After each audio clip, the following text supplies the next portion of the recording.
आज की कहानी है विदाई। विदाई की रस्म पूरी हो रही थी। नीता का रो रो कर बुरा हाल था।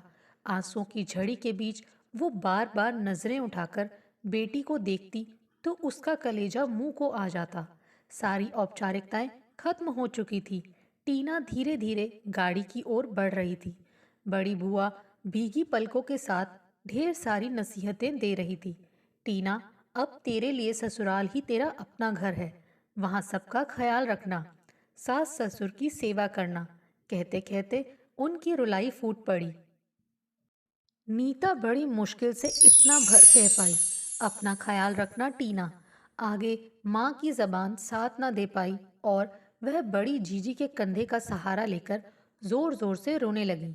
टीना और नरेश गाड़ी में बैठ गए। दुल्हन के लिबास में लिपटी टीना की हालत पर नरेश भावुक हो उठा। उसने धीरे से टीना का हाथ पकड़कर उसे ढांढस बंधाने की कोशिश की। पति का स्पर्श पाकर टीना को कुछ राहत मिली, वरना उसे लग रहा था कि उसके सारे परिचित पीछे छूट गए हैं। एक घंटे में टीना अपनी ससुराल की दहलीज पर खड़ी थी। नरेश का परिवार उसके लिए अपरिचित नहीं था। दूर की रिश्तेदारी के कारण अक्सर उनकी मुलाकातें हो जाया करती थी।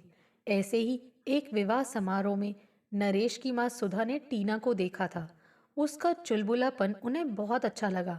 बिना समय गंवाए उन्होंने बात चलाई और 6 महीने के अंदर टीना उनकी बहू बनकर उनके घर आ गई। 2 दिन तक विवाह की रस्में पूरी होती रहीं। तीसरे दिन नरेश व टीना हनीमून के लिए शिमला आ गए। दोनों बहुत खुश थे।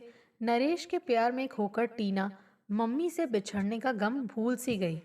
हनीमून के 2 दिन बहुत ही सुखद बीते। तीसरे दिन टीना को सर्दी बुखार ने घेर लिया। नरेश चिंतित था। टीना, तुम आराम करो, लगता है यहाँ के मौसम में आए बदलाव के चलते तुम्हें सर्दी लग गई है। मेरा बदन बहुत दुख रहा है नरेश। तुम चिंता ना करो, मैं डॉक्टर को ले आता हूँ। डॉक्टर की ज़रूरत नहीं, एंटी कोल्ड दवाई से मेरा बुखार ठीक हो जाएगा। क्योंकि जब मुझे सर्दी बुखार होता था तो मम्मी मुझे यही दिया करती थी। मम्मी की बहुत याद आ रही है। टीना को बाहों में भरकर नरेश बोला तो उसने सिर हिला दिया। तो इसमें कीमती आंसू बहाने की क्या ज़रूरत है? अभी मम्मी से बात कर लो। टीना की ओर मोबाइल बढ़ाते हुए नरेश बोला। मुझे मम्मी से ढेर सारी बातें करनी हैं। अभी घर पर बहुत सारे मेहमान होंगे। पगली, बाकी बातें बाद में कर लेना। अभी तो अपना हालचाल बता दो उन्हें। प्लीज़, उन्हें मेरी तबीयत के बारे में कुछ ना बताना, वरना वे मुझे देखने यहीं आ जाएंगी। मैं मम्मी को जानती हूँ, टीना चहक कर बोली।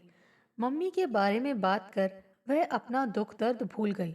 नरेश ने महसूस किया कि टीना सबसे ज्यादा खुश मम्मी की बातों से होती है।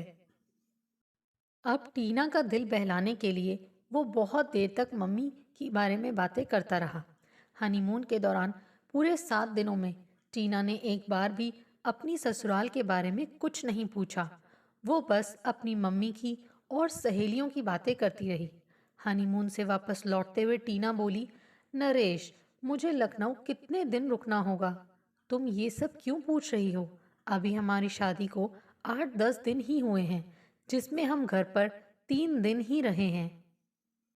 कम से कम 2 हफ्ते तो रुक ही जाना। 2 हफ्ते तक घर में बहू बनकर? मेरे बस की बात नहीं है रहना। मेरी मम्मी तुम्हें बहू नहीं, बेटी की तरह रखेंगी। तुम खुद देख लेना, बहुत अच्छी माँ है वो। तुम्हारी बहन को देखकर मुझे अंदाजा लग गया है कि वो बेटी को किस तरह रखती हैं। मुंह बनाकर टीना बोली। हम यहाँ से चलकर 2 दिन लखनऊ रुकेंगे। उसके बाद दिल्ली चलेंगे तुम्हारे मम्मी पापा के पास। वहां से जब तुम चाहोगी तब ही वापस आएंगे। ना चाहते हुए भी मजबूरी में टीना ने नरेश की ये बात मान ली। लखनऊ में नरेश के परिवार वालों ने टीना की खूब खातिरदारी करी। नरेश को लगा कि वो टीना को कुछ दिन और यहाँ रोक लेगा, पर दूसरे ही दिन टीना ने अपने मन की बात कह डाली। नरेश, हम कल दिल्ली चल रहे हैं ना? मैंने मम्मी को फ़ोन से बता दिया है। टीना बोली तो नरेश चुप हो गया। उसने ये बात अभी तक अपने मम्मी पापा से नहीं कही थी।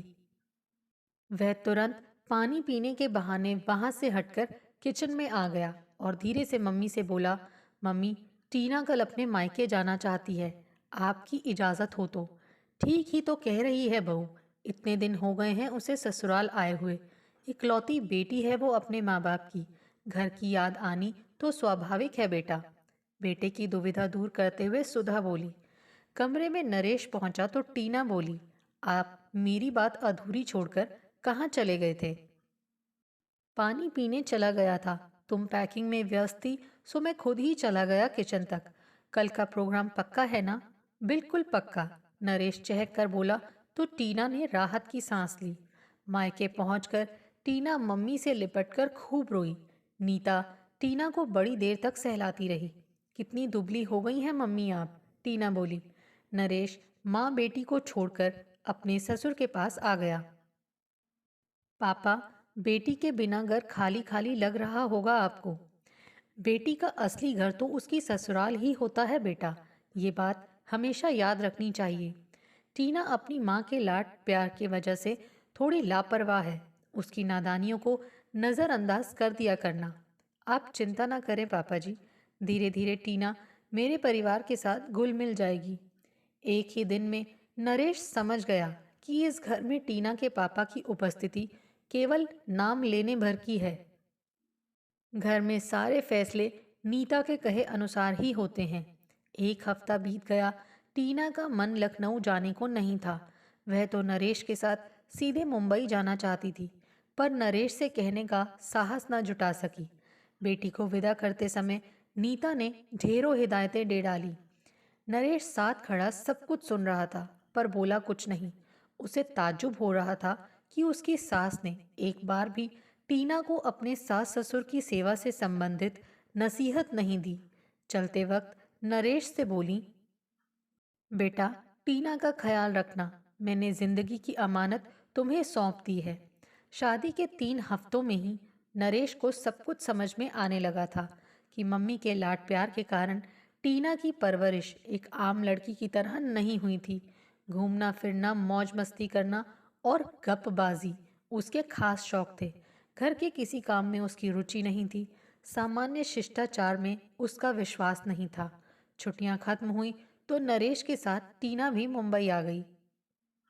नरेश टीना से जितना सामंजस्य बिठाता, टीना अपनी हद आगे सरका देती। टीना की गुड मॉर्निंग मम्मी के फ़ोन से होती और फिर तो बातों में टीना ये भी भूल जाती कि उसके पति को दफ्तर जाना है। महीने का टेलीफोन का बिल हज़ारों में आया तो नरेश बोला, टीना, मेरी आमदनी इतनी नहीं है कि मैं 5,000 रुपये महीना टेलीफोन के बिल पर खर्च कर सकूं। हमें अपनी ज़रूरतें सीमित करनी होंगी। नरेश, आपके पास रुपए की कमी है तो मैं मम्मी से मांग लेती हूँ। मेरे एक फ़ोन पर वो तुरंत रुपए आपके खाते में ट्रांसफ़र करवा देंगी। शादी के बाद बेटी को माँ पर नहीं, पति पर आश्रित रहना चाहिए। मैं अपने मम्मी पापा की इकलौती संतान हूँ, टीना बोली। उनका सब कुछ मेरा ही तो है। पता नहीं किस जमाने की बात कर रहे हो तुम। छोटी छोटी चीज़ों के लिए दूसरों पर निर्भर रहना ठीक नहीं होता। मम्मी दूसरी नहीं, मेरी अपनी है। यही बातें तुम्हें मेरे लिए भी सोचनी चाहिए। मेरे माँ बाप का मुझ पर कुछ हक है और हमारा उनके प्रति कुछ फर्ज भी है। पहली बार अपने परिवार की पैरवी की नरेश ने। दूसरे दिन नरेश के ऑफिस जाते ही टीना ने सारी बातें अपनी मम्मी को बताई तो वो बोली, ठीक किया तूने टीना। तुम्हारी ससुराल में जरा सी भी दिलचस्पी नरेश को उनकी ओर मोड़ देगी। तुम्हें अपना भला देखना है कि ससुराल का। शादी के बाद पहली होली पर नरेश ने टीना से घर चलने का आग्रह किया तो वह तुनक गई। होली का त्योहार मुझे अच्छा नहीं लगता। रंगों से मुझे एलर्जी होती है। बड़ों की भावनाओं का सम्मान करना जरूरी होता है टीना। मेरी खातिर तुम लखनऊ चलो ना, वहां सब तुम्हारा इंतजार कर रहे हैं। नरेश दुविधा में था कि क्या करे, क्योंकि टीना ससुराल जाने के लिए तैयार नहीं थी। तभी नरेश के दिमाग में एक आइडिया आया और वो बोला, टीना, चलो दिल्ली चलते हैं।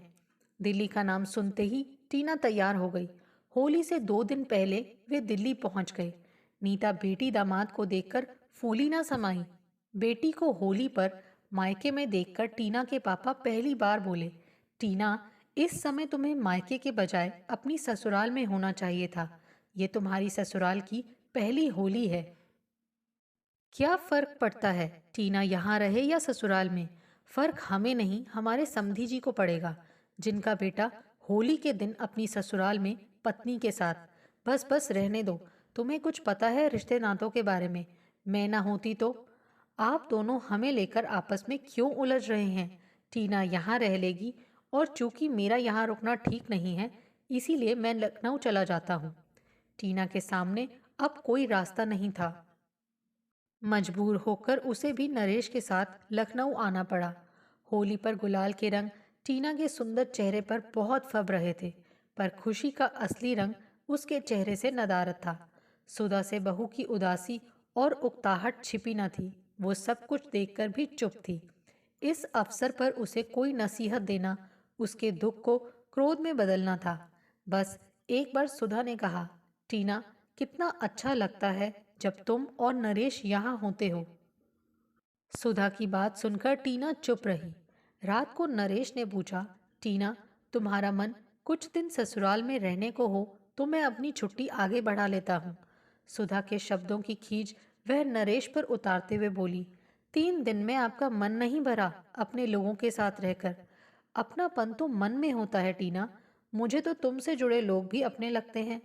मुझे तुम्हारी फिलॉसफी नहीं सुननी, और यहाँ रुकना मेरे बस की बात नहीं। टीना का दो टूक जवाब सुनकर भी नरेश हंस दिया और बोला, सॉरी डार्लिंग, हम कल सुबह ही यहाँ से चल पड़ेंगे। मुंबई वापस लौटकर टीना ने राहत की सांस ली और ससुराल में घटी सब बातों की जानकारी अपनी मम्मी को दे दी।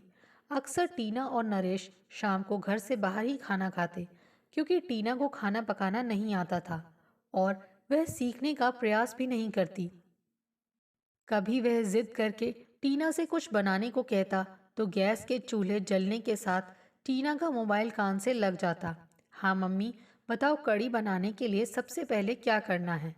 इस तरह मम्मी से पूरी रेसिपी सुनकर जितना फ़ोन का बिल बढ़ता, उससे कम पैसे में होटल से लजीज खाना मंगाया जा सकता था। सो नरेश ने फरमाइश करनी ही छोड़ दी। इधर नरेश ने महसूस किया कि टीना उससे उलझने का कोई ना कोई बहाना ढूंढती रहती है। कल की ही बात है, टीना को शोरूम में घड़ी बहुत पसंद आई। उसने नरेश से घड़ी लेने का आग्रह किया। नरेश, देखो कितनी सुंदर घड़ी है। टीना, तुम्हारे पास पहले ही कई घड़ियां हैं, उनमें से कुछ तो तुमने आज तक पहनी भी नहीं है, और घड़ी लेकर क्या करोगी?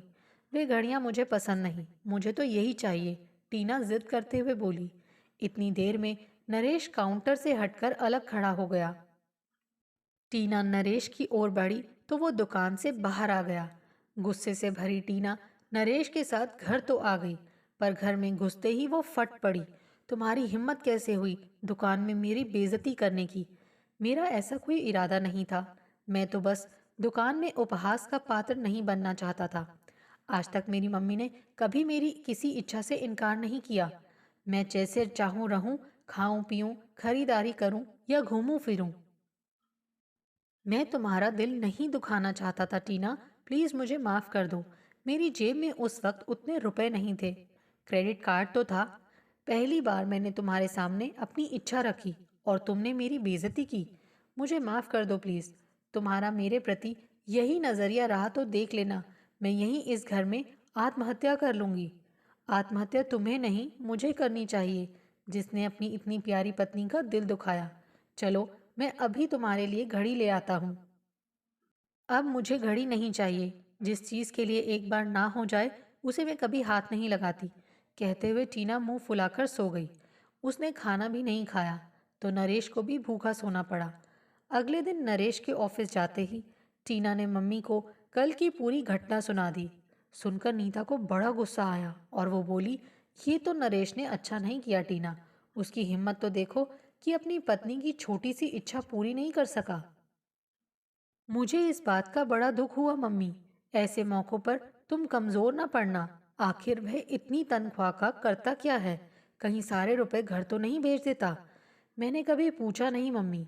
नरेश की हर हरकत पर नज़र रखना। तुम अभी कमज़ोर पड़ गई तो फिर कभी पति पर राज नहीं कर सकोगी। मम्मी के कहे अनुसार टीना ने नरेश की गतिविधियों पर नजर रखनी शुरू कर दी, पर ऐसा कुछ हाथ न लगा जिसे लेकर वो नरेश पर हावी हुआ जा सके। टीना ने महसूस किया कि नरेश कुछ दिनों से खोया खोया सा रहता है। पत्नी की इच्छा के खिलाफ उसने कभी माँ बाप से मिलने की इच्छा जाहिर नहीं की। उसे यकीन था उसका प्यार और धैर्य एक दिन टीना को बदल देगा। लेकिन 1 साल गुजर गया, पर टीना के व्यवहार में कोई फर्क नहीं था। अपनी सास से वह नरेश के अनुरोध पर 10-15 दिनों में एक आध मिनट के लिए बात कर लेती। हाँ, अपनी मम्मी से सुबह शाम नियम से बात करना वह कभी नहीं भूलती। एक दिन नरेश ने टीना को बताया कि उसके ऑफिस का माहौल कुछ ठीक नहीं चल रहा। यही हाल रहा तो एक दिन वापस घर जाना पड़ेगा। ये सुनकर टीना अंदर ही अंदर कांप गई कि कैसे रहेगी वो सास ससुर ननद देवर के बीच। सुबह शाम खाना बनाना और घर की देखभाल करना उसके बूते की बात नहीं थी। अब भी वह कई बार 9 बजे सोकर उठती। नरेश कभी विरोध नहीं करता, चुपचाप चाय पीकर ऑफिस चला जाता है। नरेश की कही बात टीना ने तुरंत अपनी मम्मी को बताई। ये तो बड़ी बुरी खबर है टीना। मम्मी, मैं तो नरेश के साथ दिल्ली आ जाऊंगी। नरेश ना माना तो इसके लिए आप कोई उपाय करो ना मम्मी। अच्छा सोच कर बताती हूँ, कहकर नीता ने फोन रख दिया। शाम को नरेश के आने से पहले नीता ने टीना को फोन किया। टीना, तुम्हारी बातों ने मुझे बड़ा विचलित किया। ससुराल में कैसे रहोगी जीवन भर? मैं एक तांत्रिक को जानती हूँ, उसके पास हर समस्या का उपाय है। वो हमारी समस्या चुटकियों में हल कर देंगे। ये ठीक है मम्मी, कल सुबह बात करूंगी, कहकर टीना आश्वस्त हो गई। अगले दिन दोपहर को टीना के पास उसकी माँ का फोन आया। बेटी, घबराने की बात नहीं है। बाबा ने यकीन दिलाया है कि सब ठीक हो जाएगा। उन्होंने नरेश को पहनने के लिए एक अंगूठी दी है। मैंने कुरियर से उसे तुम्हारे पास भेज दिया है। तुम उसे नरेश को जरूर पहना देना। 2 दिन में अंगूठी टीना के पास पहुंच गई। अंगूठी सोने की थी। टीना ने बड़े प्यार से नरेश की उंगली में पहना दी। नरेश ने प्रश्नवाचक दृष्टि से टीना को देखा। मम्मी ने भेजी है तुम्हारे लिए। मेरे पास तो अंगूठियां हैं। ये स्पेशल है, बड़े सिद्ध बाबा की है। इससे तुम्हारे दफ्तर के सारे कष्ट दूर हो जाएंगे। अच्छा, कहकर नरेश ने बड़ी श्रद्धा से अंगूठी को आंखों से छुआ लिया। टीना आश्वस्त हो गई। नरेश के साथ हुई पूरी बात टीना ने मम्मी को बताई। नीता बहुत खुश थी कि बाबा की अंगूठी वास्तव में चमत्कारी थी। वह बोली, बेटी, तांत्रिक बाबा ने एक छोटा सा अनुष्ठान करवाने के लिए कहा है। तुम्हें 15 दिन के लिए मायके आना होगा। मैंने सारा प्रबंध कर लिया है। तुम इस बारे में नरेश से बात करना, इससे उसका काम फिर से चल पड़ेगा। शाम को टीना ने नरेश को मम्मी से हुई पूरी बात बता दी और उससे मायके जाने की अनुमति ले ली। नरेश स्वयं उसे दिल्ली छोड़कर मुंबई आ गया। नीता का हर पत्ता सही पड़ रहा था। माँ बेटी नियम से बाबा के पास जाती और घंटों अनुष्ठान में लगी रहती। इन 12-13 दिनों में बाबा ने अनुष्ठान के नाम पर हजारों रुपए ठग लिए। आखिर वो दिन आ पहुंचा जिसका माँ बेटी को इंतजार था। तांत्रिक बोला, बेटी को अनुष्ठान का पूरा लाभ चाहिए तो अंतिम आहुति उसी व्यक्ति से डलवानी होगी जिसके लिए ये अनुष्ठान किया जा रहा है। आप अपने दामाद को तुरंत बुला लीजिए। ध्यान रहे, इस अनुष्ठान की खबर किसी को नहीं होनी चाहिए। नीता और टीना ने एक दूसरे को देखा और घर की ओर चल पड़ी। टीना ने खामोशी तोड़ी। मम्मी, अब क्या होगा?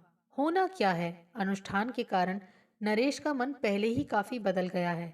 तुमने देखा है, वो हमारी किसी बात का विरोध नहीं करता। मुझे यकीन है वो तुम्हारी ये बात तुरंत मान लेगा। तुम फोन करो तो सही। बाबा का ध्यान करके टीना ने नरेश को फोन मिलाया। कैसी हो टीना? कब आ रही हो? जब तुम लेने आ जाओ तब ठीक है। आज ही चल देता हूँ तुमसे मिलने। आज नहीं, 2 दिन बाद। कोई खास बात है क्या? यही समझ लो, मैं जिस काम के लिए मायके आई थी वो 2 दिन बाद खत्म हो जाएगा और उसमें तुम्हारा आना जरूरी है। आओगे ना? जैसी तुम्हारी आज्ञा, हम तो हुजूर के गुलाम हैं। पर एक शर्त है कि ये बात तुम्हारे और मेरे सिवा किसी को मालूम नहीं होनी चाहिए, वरना अनुष्ठान का प्रभाव खत्म हो जाएगा। मेरे तुम्हारे अलावा मम्मी जी भी तो ये बात जानती हैं। मम्मी हम दोनों से अलग थोड़े ही हैं। सच पूछो तो हमारी भलाई उनके अलावा कोई सोच ही नहीं सकता। इस अनुष्ठान से तुम्हें यकीन है कि हम सुखी हो जाएंगे? 100%। मम्मी ने हमारी खुशी के लिए क्या कुछ नहीं किया। दिन रात एक करके ऐसे सिद्ध बाबा से अनुष्ठान करवाया है। तुम आ रहे हो ना? टीना, मैं ठीक समय पर घर पहुंच जाऊंगा। अरे बाबा, घर नहीं, तुम्हारे लिए मम्मी होटल में कमरा बुक करा देंगी। ऐसा क्यों?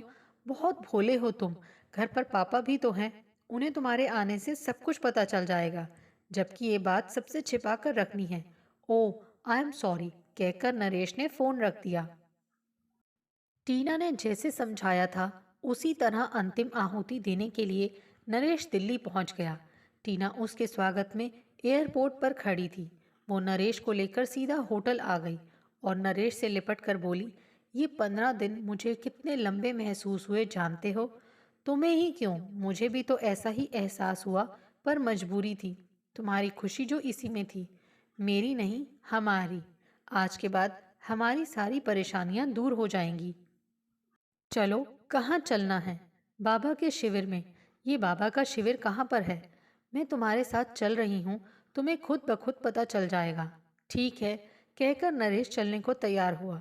दरवाजे पर आकर वो टीना से बोला, डार्लिंग, मैं अपना पर्स तो अंदर ही भूल गया। तुम नीचे चलो, मैं उसे लेकर आता हूँ। टीना होटल के मुख्य गेट पर आ गई। पापा की गाड़ी उसके पास थी। नरेश आकर गाड़ी में बैठ गया। उधर नीता बाबा की विदाई की तैयारी में व्यस्त थी। अंतिम आहुति के साथ उसे बाबा को वस्त्र, धन और फल फूल देने थे। नीता ने कपड़े तो पहले ही खरीद लिए थे। ताज़े फल खरीदने के लिए वह फल की दुकान पर खड़ी थी। टीना ने गाड़ी एक किनारे पार्क की और मम्मी की ओर बढ़ गई। फल खरीदकर टीना व नीता ज्यों ही दुकान से बाहर निकले, सामने पापा के साथ नरेश के मम्मी पापा को देखकर वे दंग रह गई। नीता को काटो तो खून नहीं, वह अचकचा कर बोली, आप यहाँ? हम लोगों का यहाँ आना आपको अच्छा नहीं लगा? नहीं नहीं, ऐसी बात नहीं। असल में एक ज़रूरी काम से हमें जाना है। आप घर चलिए। टीना, मेरी मम्मी को ज़रूरी काम नहीं बताओगी? टीना चुप रही तो नरेश ही बोला, मैं बताता हूँ पूरी बात। मम्मी जी बेटी के मुंह में अंधी होकर क्या कर रही हैं ये इनको खुद नहीं पता। नरेश, टीना चीखी, मर गया तुम्हारा नरेश। तुम लोगों की पोल यहीं खोल दूं या तुम्हारे घर जाकर सब कुछ बताऊं? ये क्या कर रहे हो नरेश तुम? क्या हुआ बेटा? टीना के पापा ने पूछा। ये आप अपनी पत्नी और बेटी से पूछिए भाई साहब, जो रात दिन मेरे घर को बर्बाद करने की साजिश रचते हैं। सुधा बोली, बहन जी, मेरी इज्जत का कुछ तो लिहाज कीजिए, घर चलकर बात करते हैं। टीना के पापा हाथ जोड़कर बोले तो सुधा एक नेक इंसान की बात ना टाल सकी। घर आकर उन्होंने पूछा, माजरा क्या है नीता? ये क्या बताएंगी, मैं बताती हूँ आपको। सुधा बोली, शादी के दिन से ही आपकी बेटी ससुराल में नहीं रहना चाहती थी। वो अपनी हर इच्छा नरेश पर लादती रही और उसके मना करने पर आत्महत्या की धमकी देती। बेचारा नरेश क्या करता? चुपचाप सब कुछ सहन करता। ये हर बात अपनी मम्मी को बताती और आपकी पत्नी अपनी बेटी टीना को उल्टी शिक्षा देती, ताकि बेटी को ससुराल में रहकर कुछ ना करना पड़े। ये सच नहीं है, नीता बोली। तो आप ही बता दीजिए सच क्या है? नरेश तीखे स्वर में बोला। मेरे बेटे को वश में करने के लिए ये माँ बेटी किसी बाबा से अनुष्ठान करवा रही हैं। विश्वास ना हो तो खुद चलकर देख लीजिए। हम स्वयं उस बाबा से मिलकर आ रहे हैं। सुधा बोली। क्या ये सच है? पापा ने पूछा। ये क्या जवाब देंगी? इसने तो एक पल को भी अपनी ससुराल को अपना घर नहीं समझा। इसमें इसका भी क्या दोष? इसे अपनी माँ से शिक्षा ही ऐसी मिली थी। अब अपनी बेटी को आप अपने ही पास रखिए। इससे ना इसे तकलीफ होगी और ना इसकी मम्मी को। मेरे बेटे को भी इनकी ज्यादतियों से मुक्ति मिल जाएगी। इस 1 साल में हमारे बेटे ने क्या कुछ नहीं सहा, क्या सुख मिला इसे शादी का। ससुराल के नाम से ही चिढ़ है टीना को। बेचारा छिपाकर सब बातें अपनी माँ को बताता रहा। मेरे समझाने पर उसने टीना की हर नाजायज बात स्वीकार कर ली। मुझे उम्मीद थी कि टीना को एक ना एक दिन अपनी गलती का एहसास जरूर होगा, पर वह दिन देखना शायद हम लोगों की किस्मत में नहीं था। हम जा रहे हैं, आप अपनी बेटी को अपने पास रखिए। अगर हम इसकी हरकतों से तंग आकर इसे वापस मायके भेजते तो किसी को हमारी बात का यकीन ना होता। सब हमें ही दोषी ठहराते। आज सब कुछ आप अपनी आंखों से देख सकते हैं, नरेश के पापा बोले। सुधा पति व बेटे के साथ जाने लगी तो टीना के पापा ने उनके पैर पकड़ लिए। भाई साहब, इसमें आपका कोई दोष नहीं है। नीता ने आपको घर का मुखिया समझा ही कब। पहले ये खुद मनमानी करती रही, अब वही सब बेटी के साथ दोहरा रही हैं। मेरी बेटी की गलती को माफ कर दीजिए, टीना के पापा बोले। नरेश उनसे हाथ जोड़कर बोला, पापा जी, ससुराल में टीना को रहना है, इसमें आप और हम क्या कर सकते हैं। मम्मी की शय पर टीना ने कभी आपको पिता होने का ओहदा नहीं दिया। जो लड़की पिता को कुछ ना समझे वो ससुर को क्या समझेगी। अभी हम जा रहे हैं, बाकी निर्णय तो टीना को लेना है। नरेश अपने मम्मी पापा के साथ वापस लखनऊ चला गया। ससुराल वालों से जलील होकर टीना बड़ी आहत थी। नीता की समझ में नहीं आ रहा था कि क्या करे। नरेश अपने मम्मी पापा के साथ मिलकर ऐसा खेल खेलेगा, इसकी टीना व नीता को रत्ती भर भी उम्मीद नहीं थी। अपने घर में अपने ही कर्मों से नीता बुरी तरह लज्जित हो गई। पति के सामने उसकी हरकतों का कच्चा चिट्ठा दामाद ने खोल दिया। उनके जाते ही प्रकाश बोले, तुम माँ बेटी की हरकतों ने आज मेरी इज्जत सरेआम उछाल दी। जो कोई भी सुनेगा थूकेगा तुम दोनों पर। कितनी ओछी हरकत की है तुम दोनों ने। आज पहली बार प्रकाश की बातों का नीता ने पलटकर जवाब नहीं दिया। दामाद को अपनी ओर करने के चक्कर में वो खुद एकदम अकेली पड़ गई। नीता को गुमसुम देखकर टीना बोली, मम्मी, जो होना था सो हो गया। शायद मेरे भाग्य में यही लिखा था। अब मैं आपको छोड़कर कहीं नहीं जाऊंगी। तुम्हारे ससुराल के रास्ते मैंने ही अपने हाथों बंद किए हैं बेटी, उन्हें खोलना मेरा ही फर्ज है। कहकर नीता ने अपनी ननद को फोन मिलाया और सारी बातें ज्यों की त्यों उन्हें बता दी। रमा ने भाभी की कही बातें सुनी तो उनके पैरों तले जमीन खिसक गई। उसने ही टीना का रिश्ता अपनी ससुराल के दूर के रिश्ते में तय करवाया था। भाभी, तुम चिंता मत करो, मैं सुधा व नरेश से बात करूंगी, रमा बोली। रमा, मुझे माफ कर दो। ये बात लोग सुनेंगे तो कहेंगे कि दामाद ने मेरी नासमझी को मेरे ही घर में सबूत सहित सबको दिखा दिया। मेरे लिए तो चुल्लू भर पानी में डूब मरने के अलावा कोई रास्ता नहीं है।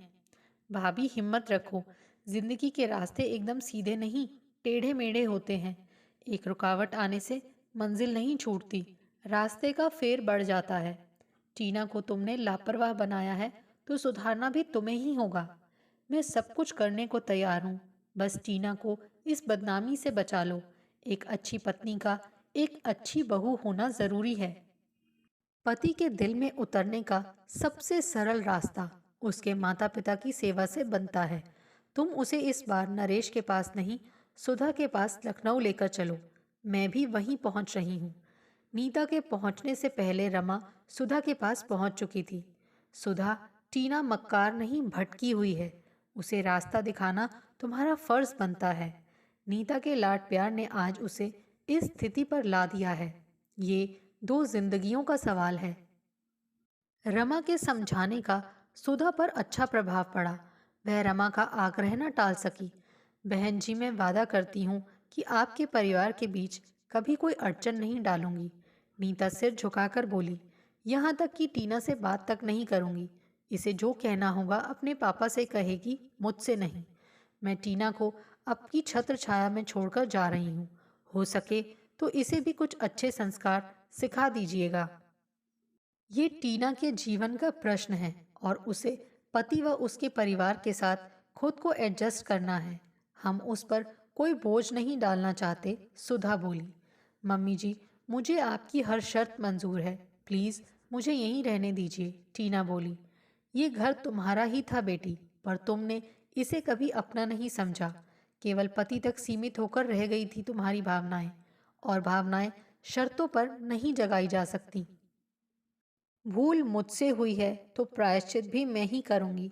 6 महीने आपके साथ रहकर आपको एक अच्छी बहू साबित करके दिखा दूंगी। मुझे एक मौका दीजिए। सुधा ने नीता और टीना को माफ कर दिया। भारी मन से नीता ने टीना से विदा ली। चलते समय वो बेटी को नसीहत दे रही थी। बेटी, अपने व्यवहार से सबको खुश रखना, सास ससुर की सेवा करना। आगे वह कुछ ना कह सकी। सही माने में सच्ची विदाई तो टीना की आज ही हुई थी, माँ के आशीर्वाद के साथ। दोस्तों, आपको हमारी ये कहानी कैसे लगी? आप कमेंट करके हमें ज़रूर बताइए। और जिन्होंने अभी तक हमारे चैनल को सब्सक्राइब नहीं किया है, प्लीज़ ज़रूर सब्सक्राइब कीजिए। Thanks for watching this video.